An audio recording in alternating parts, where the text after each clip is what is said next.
Everyone, today we're looking at Kill Team Commanders.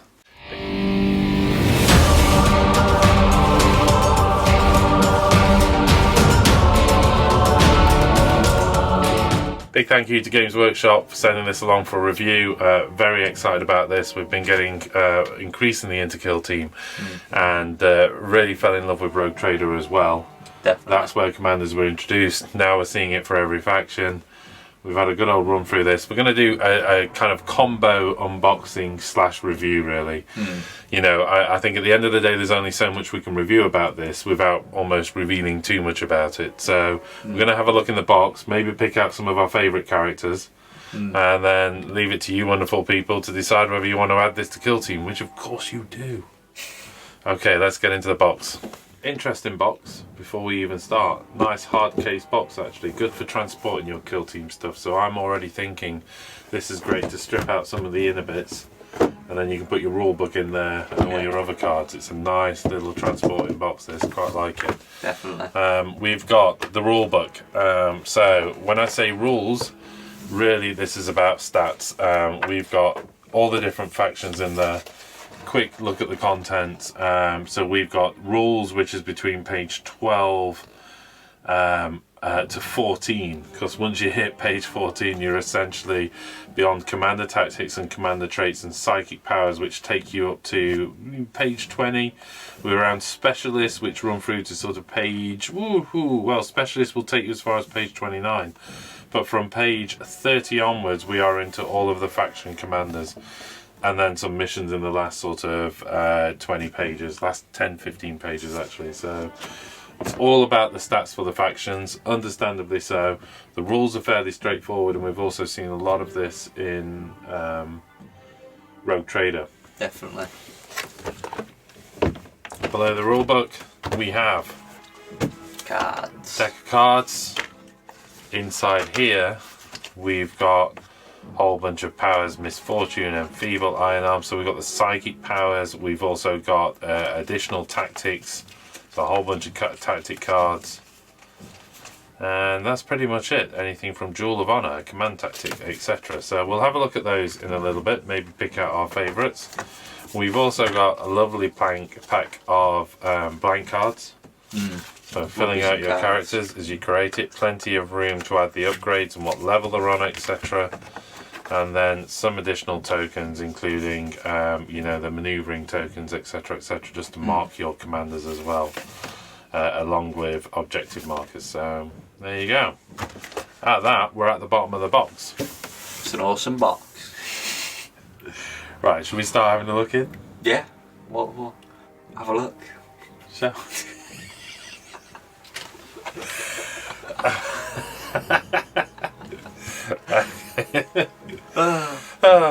let's have a look inside this book.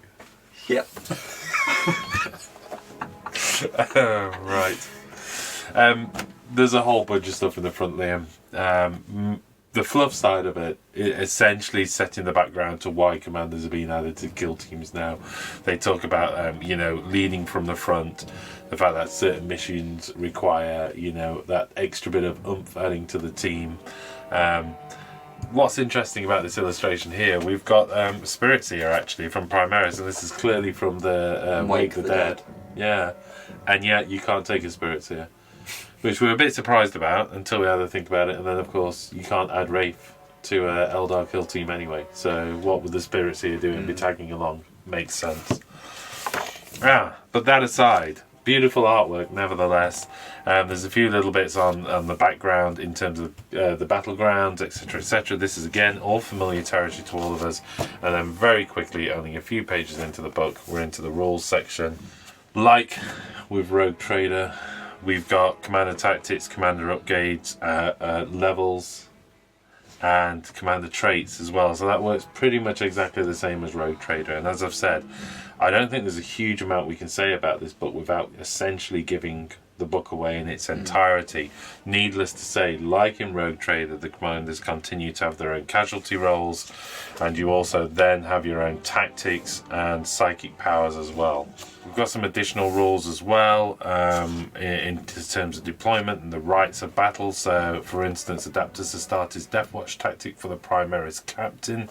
As long as this model is not shaken, you can reroll hits of 1 for friendly models within 6 inch. So, we're seeing command traits that are specific to different factions as well, all given in that deck. Some of the tokens we looked at earlier, we've got a psychic power token and an aura tactic token. So again, just a reminder on the table that, you know, those things have come into effect.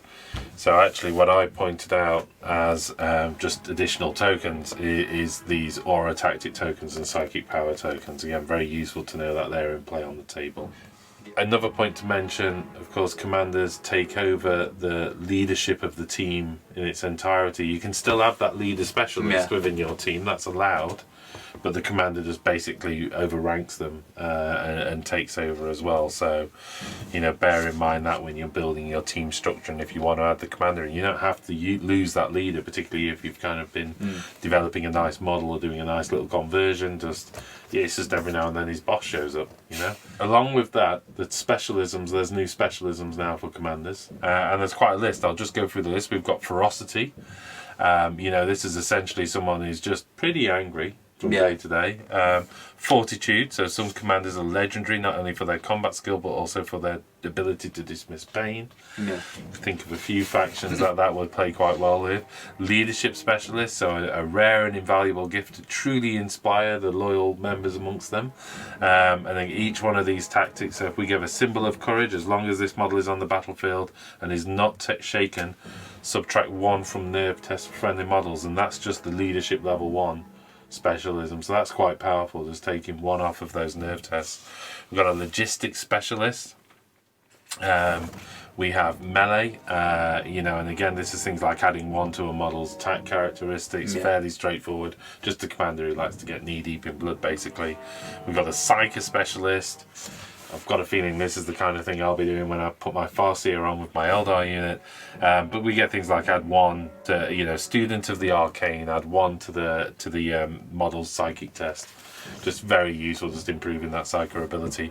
We've got shooting specialists, stealth specialists, strategy, strength. A lot of strategies. So yeah, quite a few specialisms for your units, but I think that's brilliant because you can add that layer of detailed, you know, personality to these characters. Because don't forget, Kill Team is still around.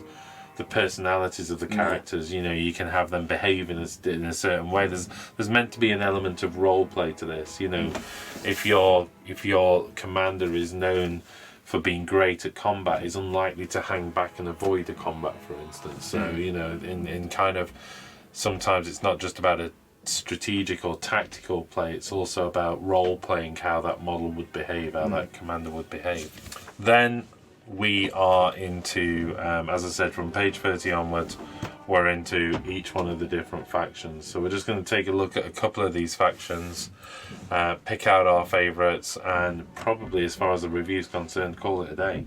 Yeah. Well, we've had a flip through the book. We've picked out 2 factions we're going to look at. You're going to have a look at Tyranids. I'm going to be looking at Eldar, but we'll start with Tyranids. You know, we've already seen Tyranids in play with the game.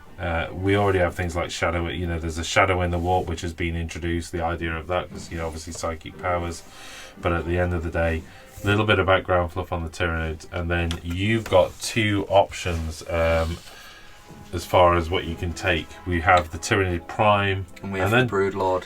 The Broodlord, and I'm a little bit surprised by that, because it's a big old beast, the Broodlord. For the game, we'll see. What about the Tyranny Prime then? What are you thinking? Tyranny Prime's a good all-round leader. It's got so many weapons, similar to the Tyranny Warriors you can get in Kill Team as standard. Yeah. It's just a leader version of them. It's not really too much different. The thing Devourers, Flesh Hooks, Rending Spine Claws, Fist, Bone Swords, Lashbush with Bone Sword, and stuff like that.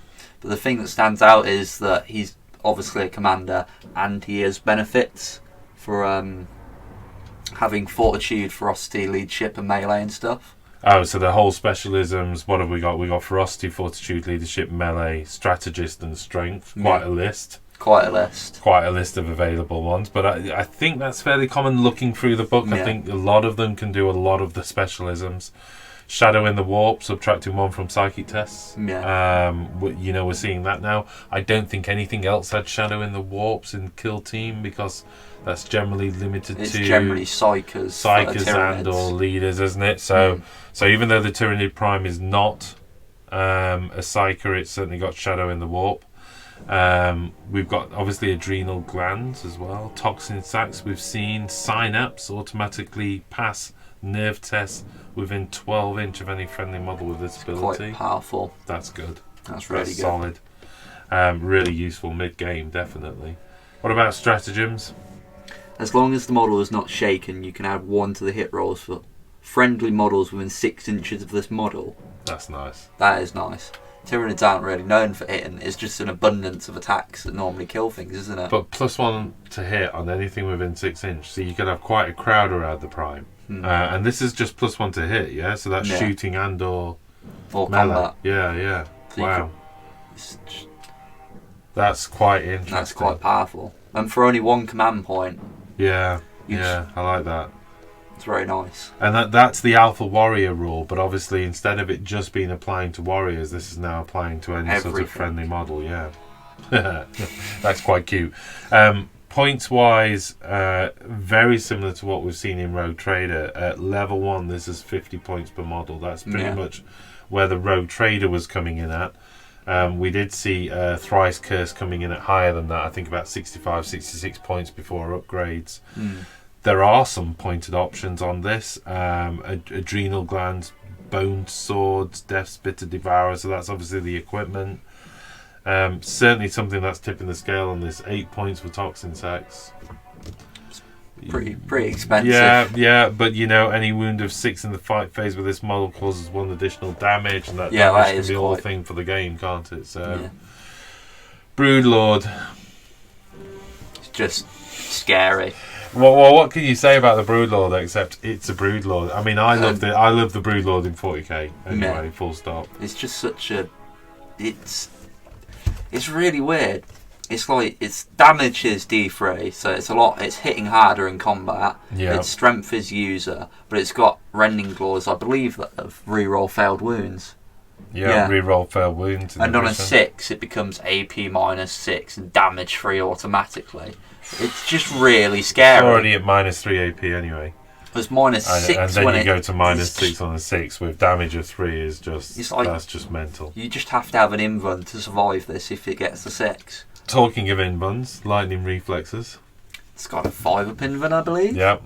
It's such a powerful thing. And I think invuln's so important for particularly I think for leadership roles within Kill Team. Having an invuln on the table, we've seen it with Harlequins. It's very powerful.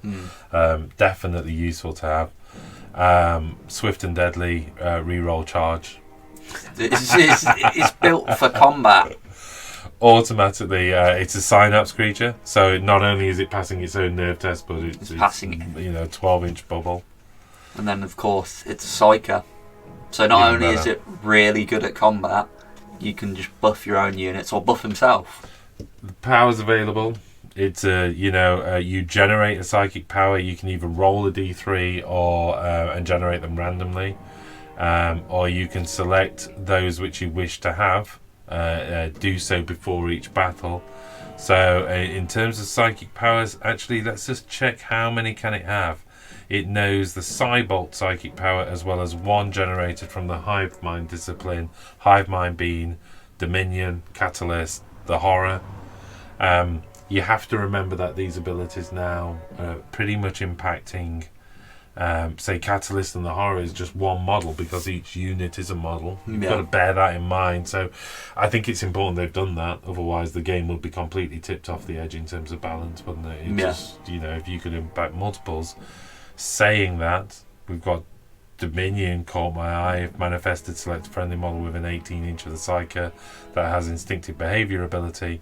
Until the next psychic phase, this model ignores its instinctive behaviour and automatically passes nerve tests. So if you really need to make something solid in the middle of the table and make it behave itself and do a job, it's there. For you, horror catalyst, you got a preference? I'd say the catalyst. It adds that extra bit of survivability to one random model, say a Gene Stealer or the Broodlord himself. So this is a 5-up, essentially ignore wound. You roll a d6 on a 5-up. And it says you can choose which effect applies and re-roll one when making. So if a model already has the ability or similar, you can choose which effect applies and re-roll ones when making the roll. So 5-up re-rolling ones is interesting. I can't think of anything right now in the Tyrannid list that already has the 5-up ignore. Do Gene Stealers have the lightning fast? We'll have to look that up maybe. But comments below anyway. Save us looking it up. Comment below whether that works for any of the Tyrannids. But that's interesting. It's very interesting. The fact it gets a mention is interesting. So maybe there is something inside the Tyrannid list because it gets a mention. Catalyst is just a hive mind ability. So there probably is something in that list already. I'm thinking maybe the Lictor or something like that. But we'll have to look that up or comments below. Next up for me, there was two things that caught my eye. Of course, Gene Stealer Colts. Pretty excited to find within Gene Stealer Colts we've got option of Magus, Primus, as well as the Patriarch. Yes, because of course Patriarch is essentially just a Broodlord. Crazy ass Broodlord, really. We've also got the Patriarch, which of course Broodlord times 2, maybe. I think stat wise very similar. They look very similar, but we've got things like unquestioning loyalty. Yeah. We can use lookout Seer commands, and that gives you, if I remember, a D6, and on a 2+ you gain a command point. So it's pretty powerful. The command tactic on this model. We've got, again, it's a Psyker, just like the Broodlord. So Patriarch's really interesting. There's one thing we didn't mention actually while we were looking at the Broodlord that we probably should mention, because the Patriarch comes in at the same. At level 1, the Patriarch's hitting at 131. It's pretty pricey for a 150 point game on average. Yeah, I mean they introduced the kind of 150 point limit with Rogue Trader. It made sense because you've got these commanders coming in. They talk about a similar point here, but clearly this is introducing the idea of, realistically 200 point games, 250 point games.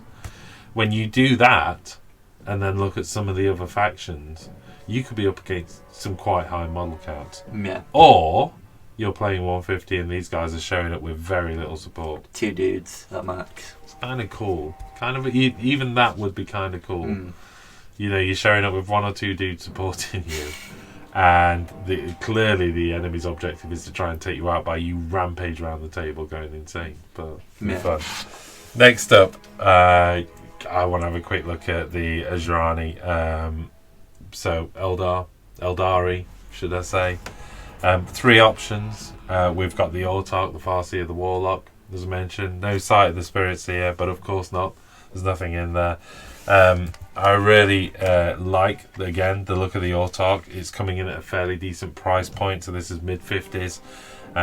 There's some lovely tactics in there. As long as the model's not shaken, we can re-roll hits of 1 for friendly models, so we're seeing this path of command. That's quite a common theme I think we're seeing running through all of this. We have the Children of Bararoth, which gives me the Autarch with swooping wings during deployment can set up this model in the skies. At the end of a movement phase, the model can descend and set it up anywhere on the battlefield more than 9 inches. So I'm just dropping in. I love the idea of having your Eldar kill team kind of out there moving around, and the game's always, and suddenly bam, this dude just lands smack in the middle of the table, goes crazy. Weapon wise, fusion pistol, power sword, starglaive, plasma grenade, all good stuff. Okay, swooping orcs wings, a little bit expensive. We see 20 odd points for that, so you kind of go okay, but fun, thematic certainly, and certainly makes me want to. I've got the Autarch model. I've never got around to painting because I've got an old Autarch model on Jetbike that I converted. This has got me thinking I really want to do the Autarch model, just to get that Eldar kill team up and running.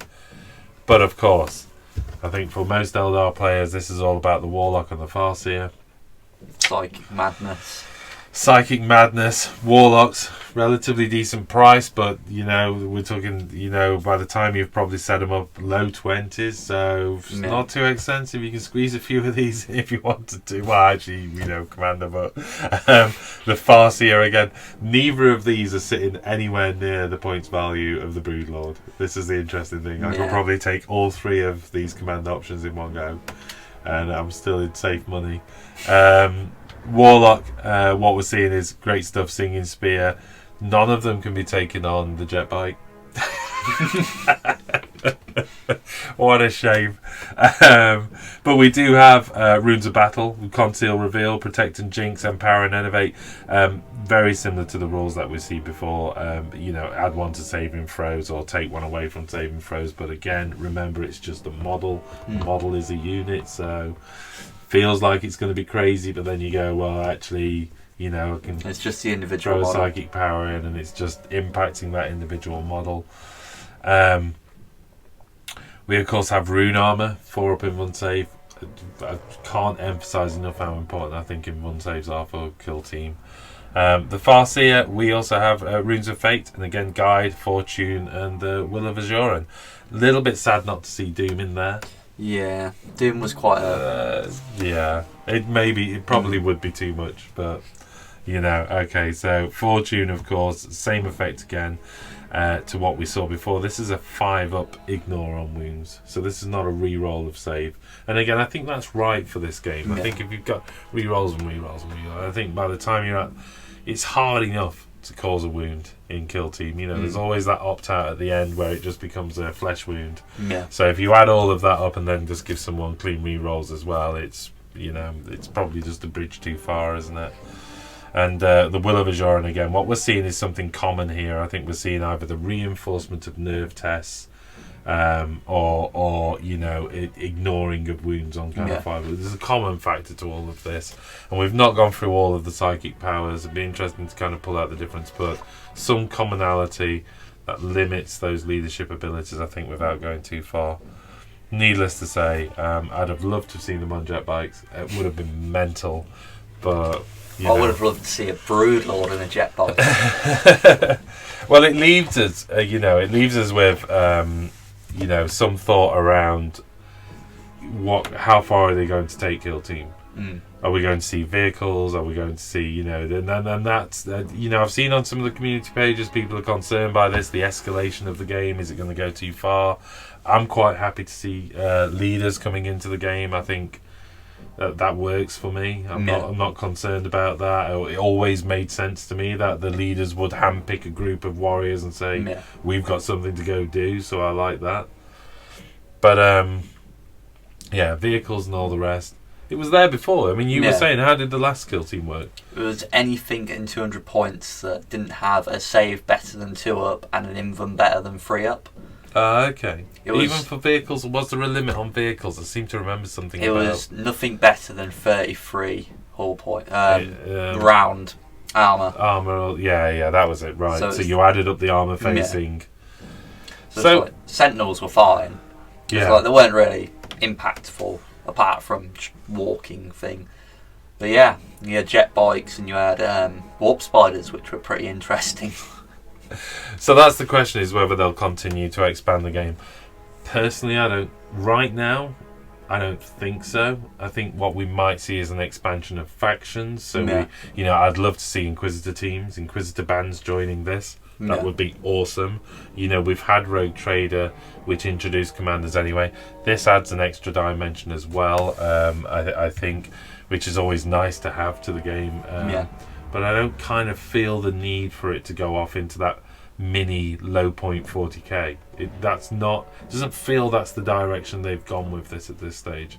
But who's to say? Who's to say where they'll go with this? I'm just at the back section of the book here. As ever, beautiful artwork, beautiful photography. Great to see the commanders in play here, and you can kind of see. We had a good old chuckle about poor old Tau. They've got ethereals. I'm sure that's cool. Neither of us play Tau though, so no offense to any Tau players out there, but You know, I'm sure a battle suit may have gone down a bit nicer for you guys, but you know, again, maybe that's too far. You know, again, we're seeing some of the options here. Of course, the Harlequin Shadow Seer, the Troop Master is in there. Luckily, we're not seeing the Solitaire. I think that's important. We've got big mechs, Pain Boys. I love this Cryptek model, by the way. So that has to be the Cryptek I would use to lead a kill team, because it's just such a cool Cryptek model. I think it's fantastic. Looked beautiful in the middle of a kill team game, wouldn't it? Definitely. And you do, of course, have the Overlord option. Yes. Patriarch. But, you know, yes, but what kind of point size game he got? We talked about that. And then we're into missions, really, with some lovely stuff in open play missions. And we've got 3 options on open play missions there. Narrative play 1, 2, we've got cut off the head, authentication protocols, tip of the spear, and extraction. Jewel of Honor, Army of One, all of this sits within narrative, which I think is absolutely fantastic. There's a real emphasis drive on narrative missions. I think that's the thing.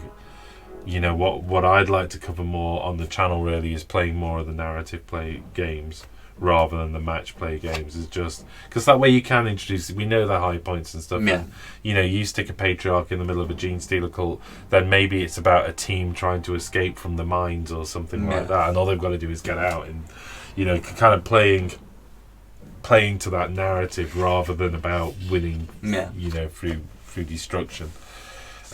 We do have match play missions: Meeting of Fates, Comms Down, Hold the Line, Exemplar's War, All Out Attack, Reclamation Raid. So there's a lot of missions. Absolutely welcome. And of course, you know, it wouldn't be Kill Team if it wasn't without campaign. There are rules for running the commanders within a campaign and leveling up, etc. in narrative play, but of course match play still with that limitation of level 1. But overall, I think we just need to put this away and start playing the game. Yeah, definitely. That's it for us. Hope you enjoyed the look through of that, and likes, comments, all the rest below, and we'll see you again soon. Bye. Bye.